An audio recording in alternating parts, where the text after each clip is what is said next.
I am David Levin, and welcome to another spunky episode of Pop Goes the Culture, the behind-the-scenes stories of the great TV shows from the great TV people who were there. Today, part 3 of my lengthy talk with actor Ed Asner. He talks about finding out how he got the part of Lou Grant, what it was like doing the first never-seen pilot of the Mary Tyler Moore Show, and Ed Asner talks about delivering one of the most famous lines in sitcom history. Now, Jay Sandrich said that when you guys did the... Well, first of all, before we get to that, when did you know you had the part, and how did they let you know? Well, I think they quickly got to me. Yeah, I think fairly quickly. Yeah. Do you remember coming in for the first read through? Well, Mary and I did a scene with Jay. Oh, this is good. Down at the General Services Studio or something. We did a scene with Jay that they wanted to show to the advertisers at the big get-together prior to our going into film. And it was a low-ceiling room that we filmed the scene in. It was very unpleasant. We did that first scene again, and everybody, Alan gets the DTs, Alan Burns, whenever that piece of tape is mentioned. But others have said they look at it, and you can hardly see that much difference between what our final take was and that scene.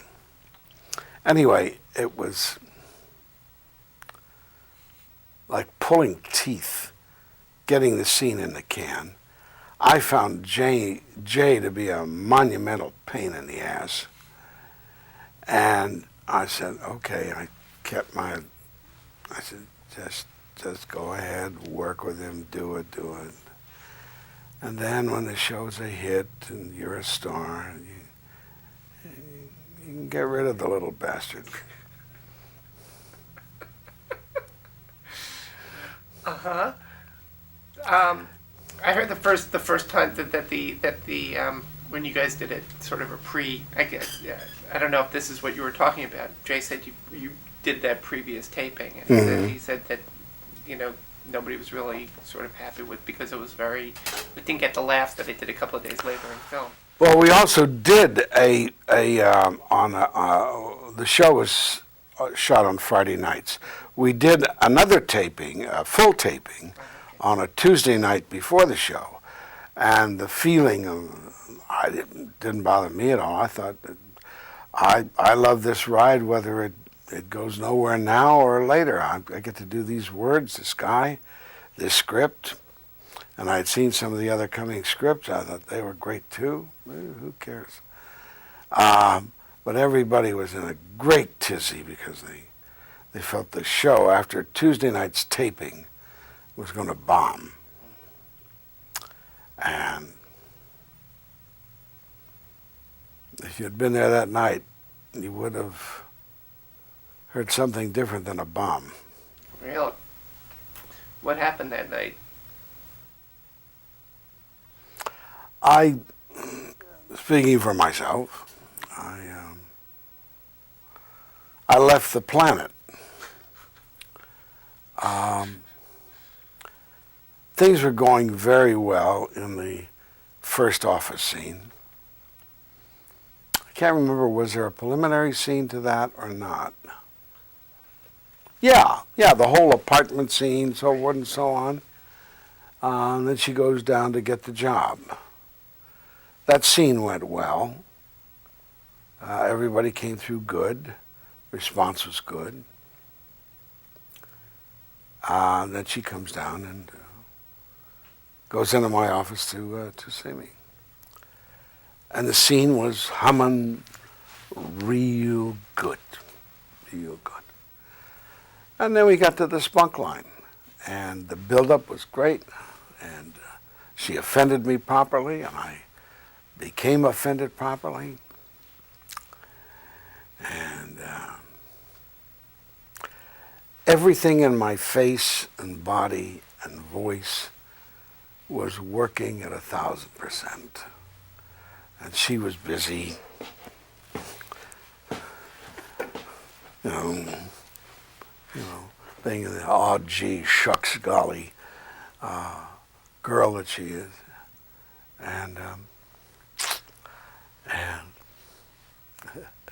I said, you know what? You got spunk. You could feel the admiration. You could feel it. And she played it so beautifully. And she, and then, I hate spunk. That was not as good as what I did then. And it's like the audience of 300 people vomited, projectile vomited their laugh. I mean, they were going, and then I hate spunk was, and had to wait for the laugh. And the feeling I had at that point, while she's busy, and I'm ready to rip her apart. And I felt that I had those 300 people like this. I could squash them like bugs. I could blow them up in the air. I had the feeling of such power after that laugh of what I could do. Fortunately, I kept my level-headedness and went on and finished the scene as it should finish. But that set the show off, and I never looked back. That laugh, I think, as good as the show was without that laugh, it so powered and prepped that audience for the other stuff they were going to see. But it was a dynamite feeling.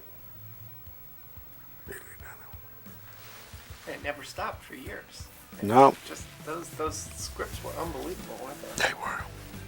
That's today's show. Next time, Ed Asner talks about the Mary Tyler Moore writers, about his co-stars, Mary Tyler Moore, plus Cloris Leachman and the affair that almost happened. It's a great story.